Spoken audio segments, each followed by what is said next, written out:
Abi Thalib radhiyallahu anhu. Kaum muslimin yang dirahmati Allah Subhanahu wa taala, khususnya Hasan dan Husain ini dua nama yang cukup fenomenal, yang cukup terkenal. Kalau disebut Ali bin Abi Thalib dan Fatimah, pasti yang terbayang adalah Hasan dan Husain. Hampir kita tidak mengenal nama-nama anak mereka yang lain. Hasan dan Husain ini yang paling populer.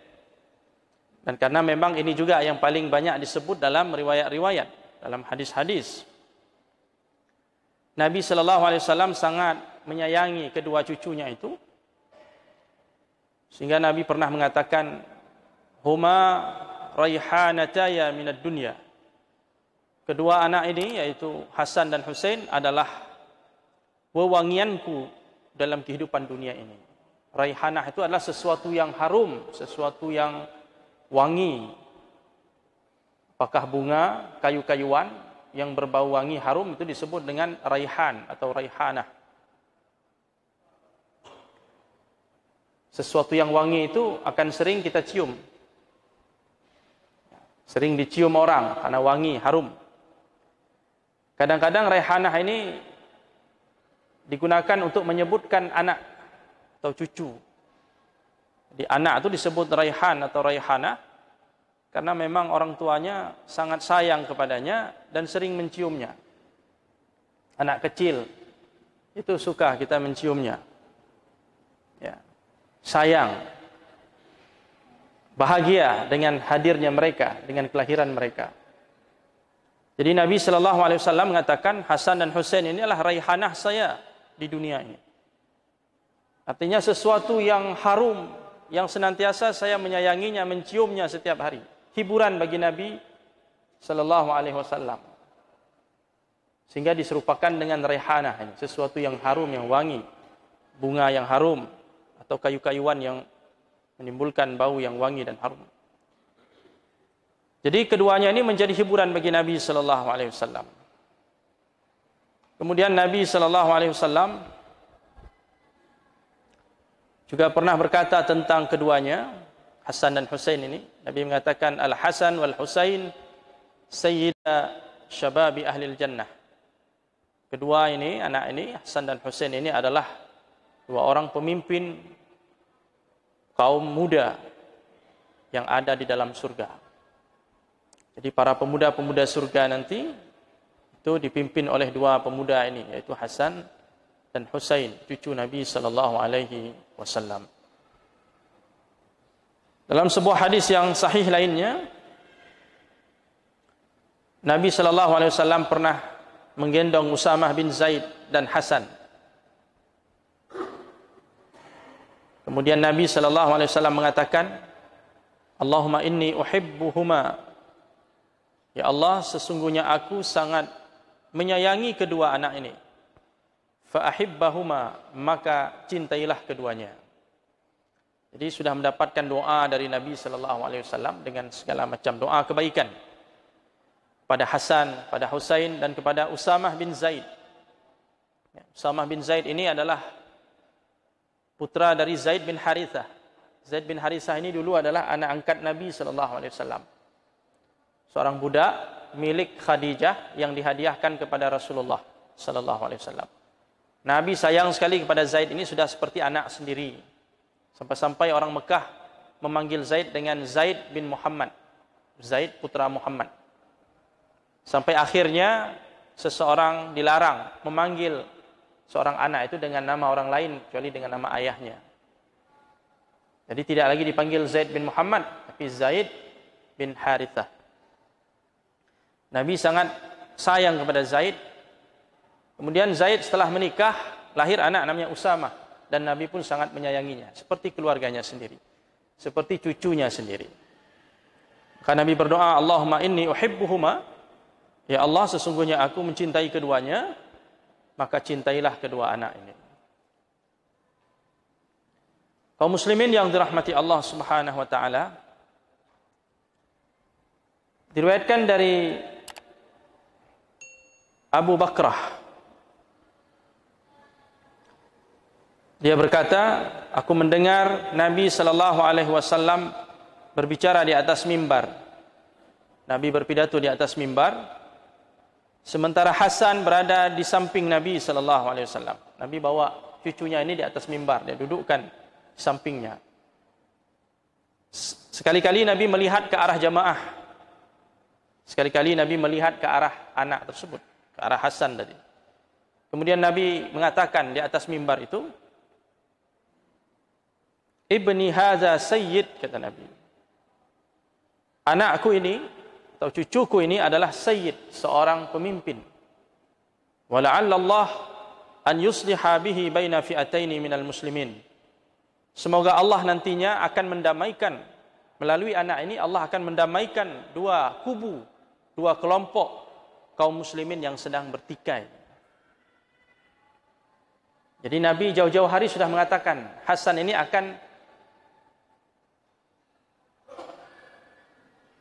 menjadi penengah atau menjadi juru damai di antara dua kelompok kaum muslimin yang sedang terlibat dalam sebuah perseteruan sehingga terlibat dalam peperangan. Dengan hadirnya Hasan ini Allah mendamaikan dua orang, dua kelompok. Dari riwayat ini atau dari hadis sahih ini, sehingga para ulama mengatakan berarti sebuah kesalahan yang sangat fatal ketika ada kelompok yang mengatakan orang-orang yang memerangi Ali bin Abi Thalib itu adalah kafir. Ya, ada yang mengatakan kubunya Muawiyah yang memerangi Ali bin Abi Thalib, yang perang melawan Ali bin Abi Thalib itu kafir. Karena mereka memberontak terhadap pemimpin yang sah, seorang Amirul Mukminin, khalifah yang sah. Jadi mereka dituduh kafir. Hadis ini membantah itu. Kenapa? Karena Rasulullah sendiri tidak mengatakan kelompok yang salah itu kafir. Walaupun Ahlussunnah mengatakan Ali di pihak yang benar, kelompok Muawiyah di pihak yang salah, keliru, salah dengan ijtihadnya. Sepakat Ahlussunnah mengatakan itu. Tapi tidak pernah kita mengatakan Muawiyah kafir dan orang-orang yang bersamanya, Amr bin As dan lain sebagainya. Dan Rasulullah pun tidak mengkafirkan mereka. Rasulullah katakan dua kelompok kaum muslimin.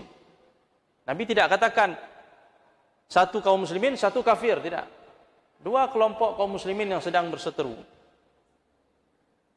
Paling-paling kita mengatakan yang satu berada di pihak yang benar atau berada pada ijtihad yang benar, yang satu lagi berada pada ijtihad yang salah. Atau pada keputusan yang keliru. Itu silakan saja. Tidak ada masalah. Ketika kita mengatakan Muawiyah itu salah, tidak ada masalah. Yang jangan kita bilang Muawiyah itu sesat, Muawiyah itu kafir. Nah, ini yang jadi masalah. Jadi Hasan terbukti setelah itu, ya, dengan inisiatif dari seorang Hasan, terjadilah perdamaian, rekonsiliasi antara dua kelompok itu, sehingga kaum muslimin bersatu dalam satu panji pemerintahan ataupun khalifah Amirul Mukminin, sehingga kaum muslimin kembali bisa mengatur strategi-strateginya untuk menaklukkan negeri-negeri yang belum ditaklukkan pada masa dinasti Bani Umayyah. Hadirin yang dirahmati Allah Subhanahu wa taala. Diriwayatkan dari Uqbah ibn al-Harith, yang juga hadisnya sahih. Aku pernah melihat, kata beliau, aku pernah melihat Abu Bakar menggendong Hasan bin Ali. Jadi Rasulullah itu mengajarkan kepada para sahabatnya untuk sayang kepada anak-anak. Jadi ini merupakan bagian dari ajaran Islam. Kita mendidik mereka dengan penuh kasih sayang, mengajarkan kepada mereka tentang kasih sayang, sehingga mereka tumbuh menjadi generasi yang baik. Jadi Abu Bakar itu melihat Hasan, langsung dia gendong. Dia cium, dia gendong Hasan itu. Sambil Abu Bakar mengatakan apa? Bi abi syabihun bin Nabi, laisa syabihan bi Ali. Kata Abu Bakar, ayahku menjadi taruhannya. Anak ini mirip dengan Nabi, tidak mirip dengan Ali. Jadi Hasan ini rupanya lebih mirip dengan Nabi daripada mirip dengan ayahnya. Kata Abu Bakar, anak ini mirip sekali dengan Rasulullah, tapi tidak mirip dengan ayahnya. Ya, karena memang cucu Nabi sallallahu alaihi wasallam. Hasan dan Husain mirip sekali dengan Rasulullah sallallahu alaihi wasallam. Sebagai ulama mengatakan berdasarkan riwayat yang ada, dikatakan bahwa Hasan itu dari pusat ke atas itu lebih mirip dengan Nabi. Husain dari pusat ke bawah. Kemiripannya dengan Rasulullah sudah bagi-bagi itu mereka. Setengahnya dari pusat ke atas itu Hasan yang paling mirip dengan Nabi. Dari pusat ke bawah itu Husain yang paling mirip dengan Nabi sallallahu alaihi wasallam. Wa Aliyun yadhak, kata Uqbah ketika itu Ali hanya melihat saja dan dia tertawa. Anaknya dibilang tidak mirip dengan dia tapi mirip dengan kakeknya, dengan Nabi sallallahu alaihi wasallam. Diriwayatkan dari Abu Hurairah radhiyallahu an. Hadis ini juga hadis sahih riwayat Bukhari Muslim. Suatu hari Nabi sallallahu alaihi wasallam keluar rumah tengah hari. Nabi datang ke pasar Bani Qainuqa bersama Abu Hurairah. Nabi terus berjalan tanpa berbicara sepatah kata pun sampai akhirnya Nabi tiba di halaman rumah Fatimah, rumah Ali bin Abi Thalib. Nabi tiba di situ dan Nabi duduk di halamannya. Kemudian Nabi sallallahu alaihi wasallam memanggil, "Asamma luka'." Asamma luka'. Nabi tanya sama orang yang ada di rumah, "Fatimah, mana si kecil, si bocah?" Artinya Nabi ingin berjumpa dengan cucunya, dengan Hasan. Fahabasathu syai'an fadhanantu annaha tulbisuhu sakhaban aw taghsiluh. Ketika Hasan mengetahui Nabi sallallahu alaihi wasallam datang, ibunya tidak mengizinkannya keluar karena ini anak mau langsung mendekap Nabi sallallahu alaihi wasallam, lari ingin memeluk Rasulullah sallallahu alaihi wasallam karena begitu manjanya dia dengan Nabi sallallahu alaihi wasallam. Tapi ditahan oleh Fatimah. Kenapa ditahan? Karena belum mandi. Akhirnya dimandikan dulu sama ibunya, dimandikan. Diberikan pakaian yang bagus, wangi-wangian, kemudian dipakaikan kalung. Kalung yang dibuat oleh Fatimah, yang dibuat dirangkai dengan butiran-butiran kayu, di kalung dipakaikan ke leher Hasan. Setelah itu baru ibunya melepaskan anaknya itu keluar rumah menjumpai Nabi sallallahu alaihi wasallam. Faja'a yashtaddu hatta 'anaqahu wa qabbalah. Ketika anak itu berlarian, ya, menerkam Nabi sallallahu alaihi wasallam, memeluk Nabi sallallahu alaihi wasallam, Nabi pun memeluknya dan menciumnya. Kemudian Nabi berkata, "Allahumma uhibbuh wa uhibbu man yuhibbuh." Ya Allah, aku sangat sayang kepada anak ini dan aku akan menyayangi orang-orang yang menyayanginya. Maka ini menjadi bagian dari agama kita, akidah kita. Wajib hukumnya kita ini mencintai Ahlul Bait, mencintai Hasan. Tidak boleh sedikit pun ada di hati kita rasa benci terhadap Hasan bin Ali. Karena Rasulullah sudah sayang kepada dia. Dan dipersaksikan di hadapan Allah Subhanahu wa taala bahwa beliau mencintainya. Bahkan Nabi bilang, "Ya Allah, cintailah anak ini. Dan cintailah orang-orang yang mencintainya." Jadi kalau kita mau mendapatkan cinta Rasulullah, muliakan Hasan, Husain, ahli bait Nabi sallallahu alaihi wasallam. Jadi Nabi mencium cucunya ini. Ini salah satu bentuk kasih sayang yang kita ajarkan kepada anak-anak kita. Pernah Rasulullah sallallahu alaihi wasallam di rumahnya datang seorang tamu namanya Aqra' bin Habis At-Tamimi. Ketika itu ada Hasan, Nabi mencium cucunya, dia cium Husain, dia cium Hasan. Tiba-tiba Aqra' tamu tadi mengatakan, "Ya Rasulullah, saya di rumah ada 10 orang anak, tidak ada satu pun yang saya cium." Terus kata Nabi apa?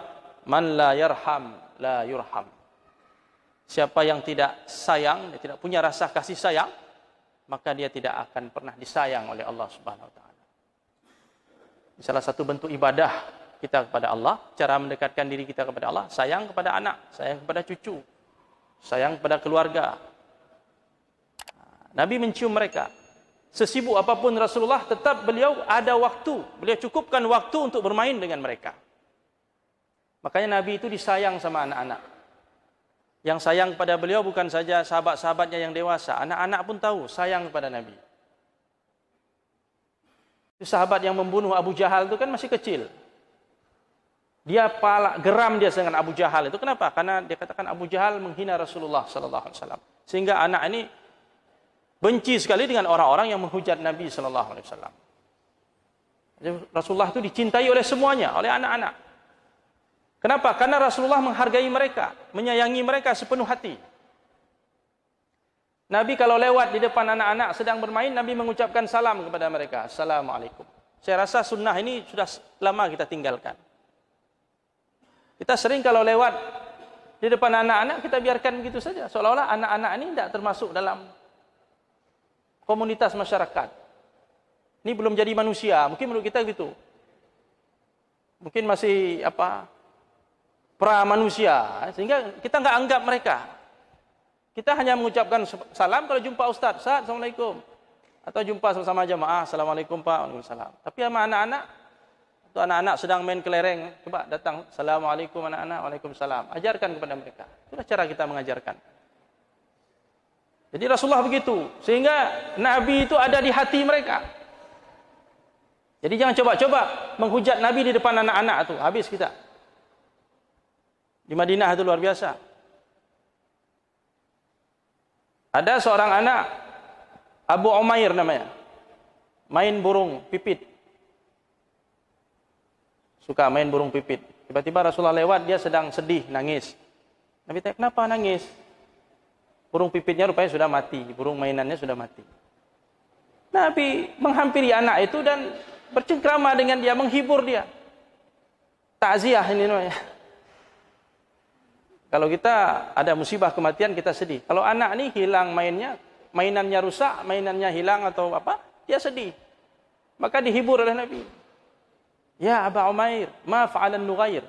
Kalimat yang sangat sederhana. Tapi memiliki pengajaran yang luar biasa.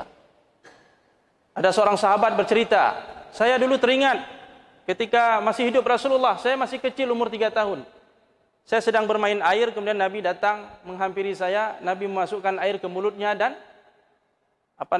mencipratkan air di mulut Rasulullah ke muka saya. Jadi Nabi main air dengan anak-anak. Ya luar biasa, senang. Ya anak-anak dengan Nabi sallallahu alaihi wasallam. Padahal beliau adalah manusia paling sibuk. Istrinya aja berapa? Untuk ngurus istri aja sibuknya luar biasa. Ngurus umat lagi. Tapi tetap ada porsi yang sangat cukup untuk bermain dengan mereka, dengan anak-anak. Ya, terutama dengan cucunya ini, Hasan dan Husain. Ini salah satu salah satu sunnah yang harus kita biasakan itu. Dan kalau kita punya anak di rumah, itu adil dalam ciuman. Ada anak satu umur 3 tahun, satu kelas 1 SD, itu kalau kita cium satu, cium dua-dua. Kita sering cium yang umur 1 tahun, 2 tahun. Kalau umur 5 tahun nggak cium lagi, udah besar. Itu kadang-kadang si anak menilai. Jadi keadilan kita terhadap anak itu juga dinilai dari ciuman. Kalau kita memangku mereka, itu sama. Satu taruh sebelah kanan, satu sebelah kiri.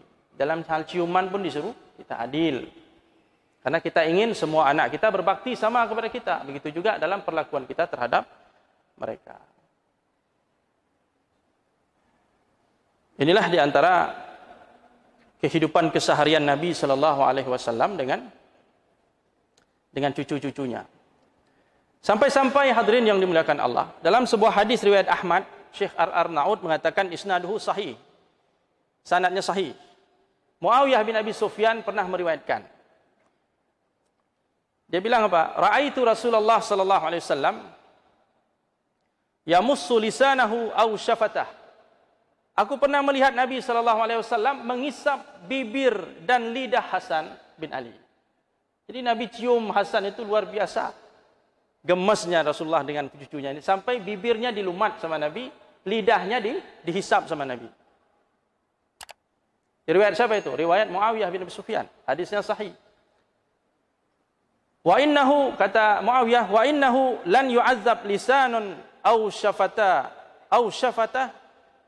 Au syafatan massahuma Rasulullah sallallahu alaihi wasallam. Tidak akan diazab lidah dan bibir yang pernah dilumat oleh Nabi sallallahu alaihi wasallam. Tidak akan masuk neraka lidah yang pernah dilumat oleh Nabi sallallahu alaihi wasallam. Begitu sayangnya dia sama cucunya, bibirnya dia apa? Lidahnya dia apa? Mungkin kalau bapak ada anak, mungkin sambil bercanda dengan anak, hidung-hidungnya mungkin dia apa? Telinga-telinganya main-main apa? Dengan cucu, dengan anak.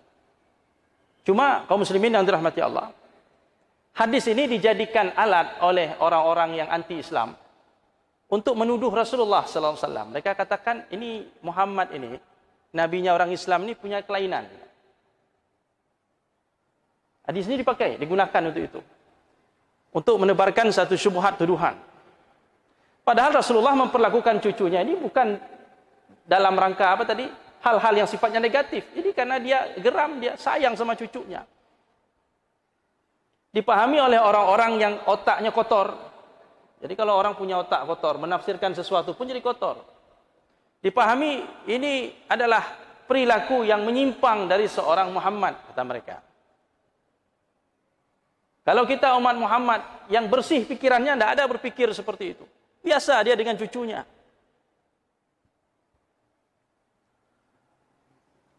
Dan Nabi mencium putrinya, mencium Fatimah. Dia cium. Ketika putrinya sudah dewasa, Nabi cium putrinya. Bagi kita umat Muhammad sallallahu alaihi wasallam yang diajarkan tentang kesucian, tidak ada kita berpikir macam-macam. Tapi orang-orang yang pikirannya jorok, kotor, hatinya sudah ternoda, ya akan berpikir seperti itu. Jadi kita tidak pedulikan syubhat itu. Jadi di sini tidak ada yang menyimpang. Apanya yang salah ketika Rasulullah SAW memperlakukan Hasan seperti itu? Karena sayangnya, rahmah, syafaqah Nabi kepada cucunya. Kaum muslimin yang dirahmati Allah Subhanahu wa taala, bahkan Nabi mencium putrinya Fatimah seperti yang sudah kita jelaskan sebelumnya. Hadisnya sahih dari Aisyah. Kata Aisyah, Rasulullah itu kalau datang ke rumah Fatimah, Fatimah menyambut Rasulullah dan Fatimah mencium Nabi. Itu sudah besar dia. Dan apabila Fatimah datang ke rumah Nabi, Nabi menyambut putrinya, kemudian menciumnya. Sehingga di sini para ulama berkesimpulan apa? Boleh seorang ayah mencium anak perempuannya yang sudah besar. Boleh. Yang dilarang jangan mencium di bibir, itu nggak boleh kalau sudah besar. Ciumnya di mana? Ciumnya di kening, di kepala, di pipi. Abu Bakar pernah mencium Aisyah di pipi. Abu Bakar itu ayahnya Aisyah pernah mencium putrinya di pipi. Cium di pipi, cium di kening. Atau cium di tangan, boleh. Tidak boleh cium di bibir. Karena bibir ini sensitif, hanya boleh antara suami dan istri saja. Jadi hukumnya boleh berdasarkan riwayat-riwayat itu. Bahkan Imam Ahmad pernah ditanya, boleh enggak seorang laki-laki mencium mahramnya? Umpamanya mencium bibinya, makciknya, atau keponakannya yang mahram. Arti mahram ini mahram mu'abbad, yang tidak boleh menikah untuk selamanya. Bukan adik ipar atau kakak ipar, itu tidak boleh. Itu mahram sementara, mu'akkad. Ini mahram selamanya. Imam Ahmad tanya boleh enggak? Boleh. Kalau aman dari fitnah. Kalau aman dari fitnah. Dan biasanya itu boleh dilakukan ketika datang dari perjalanan jauh, kata Imam Ahmad. Misalnya kita pulang dari haji, umrah, sampai ke rumah, udah ada di rumah makcik, mahram kita. Itu boleh. Kita dicium oleh dia atau kita menciumnya, kepalanya atau tangannya, sebagainya. Boleh. Ataupun dalam momen-momen tertentu, misalnya hari raya, boleh, itu mahram. Kemudian umpamanya acara pernikahan, perkawinan, itu boleh dengan mahram. Imam Ahmad ditanya seperti itu, beliau mengatakan tidak ada masalah. Kaum muslimin yang dirahmati Allah Subhanahu wa taala, jadi Nabi sallallahu alaihi wasallam memperlakukan keluarganya dengan sangat baik. Ya, menampakkan kasih sayangnya luar biasa kepada cucunya. Dari Abu Bakrah juga disebutkan Rasulullah suatu ketika salat, dan ini terjadi berkali-kali, bukan sekali. Ketika Nabi sedang sujud, Hasan itu naik ke atas punggung Nabi. manjat ke atas punggung Nabi dan leher Rasulullah sallallahu alaihi wasallam. Kemudian Nabi sallallahu alaihi wasallam mengangkat tubuhnya, angkat dari sujud dengan sangat hati-hati jangan sampai cucunya ini terjatuh. Nabi pegang supaya dia tidak terjatuh. Kemudian sahabat yang meriwayatkan tadi, para sahabat yang melihat itu mengatakan, "Ya Rasulullah, kami melihat Anda memperlakukan Hasan dengan perlakuan yang seperti ini. Luar biasa." Nabi mengatakan, "Innahu raihanati minad dunya." Sesungguhnya Hasan ini adalah wewangianku di dunia. Sesuatu yang harum, hadiah dari Allah untukku di dunia ini. Wa inna ibni hadza sayyidun. Anakku ini akan menjadi pemimpin yang Allah akan mendamaikan dua kelompok kaum muslimin yang bertikai dengan kehadirannya. Jadi ini terjadi beberapa kali. Dalam riwayat yang lain, Hasan dan Husain naik ke atas punggung Nabi sallallahu alaihi wasallam. Kemudian Nabi memegang cucu ini supaya jangan jatuh. Sampai-sampai Nabi SAW mengatakan kepada Hasan Husain, "Ni'mal matiyati matiyatukuma." Sebaik-baik tunggangan adalah tunggangan kalian berdua. Kalau kita naik onta, naik kuda, Hasan Husain naik badan Nabi sallallahu alaihi wasallam. Jadi tunggangan siapa yang paling bagus? Tunggangan Hasan Husain. Jadi semewah apapun mobil kita, tunggangan kita, tetap tunggangan Hasan Husain yang paling bagus karena tunggangannya Rasulullah sallallahu alaihi wasallam. Jadi luar biasa Nabi memperlakukannya. Sampai Nabi mengatakan, "Man ahabbani falyuhibba hazaini." Pernah Nabi salat, ini dua cucu ini mau naik ke atas badan Nabi, dilarang oleh para sahabat. Nabi katakan, "Jangan dilarang, biarkan." Kemudian setelah salat, Nabi mendudukkan keduanya di pangkuannya dan Nabi mengatakan, "Man ahabbani falyuhibbu hazaini." Siapa yang mencintaiku, maka wajib dia mencintai kedua anak ini. Ini luar biasa ya, doa-doa Nabi sallallahu alaihi wasallam pada kedua cucunya ini, pada ahli baitnya. Ini merupakan salah seorang bagian dari keluarga Fatimah dengan Ali bin Abi Thalib, ahli bait Nabi sallallahu alaihi wasallam yang kita diperintahkan untuk mencintai mereka. Demikian hadirin yang dimuliakan Allah, pengajian kita untuk malam ini mudah-mudahan bermanfaat. Aqulu qauli hadza wa astaghfirullah li wa lakum. Subhanakallahumma wa bihamdik asyhadu an la ilaha illa anta nastaghfiruka wa natubu ilaik. Assalamualaikum warahmatullahi wabarakatuh.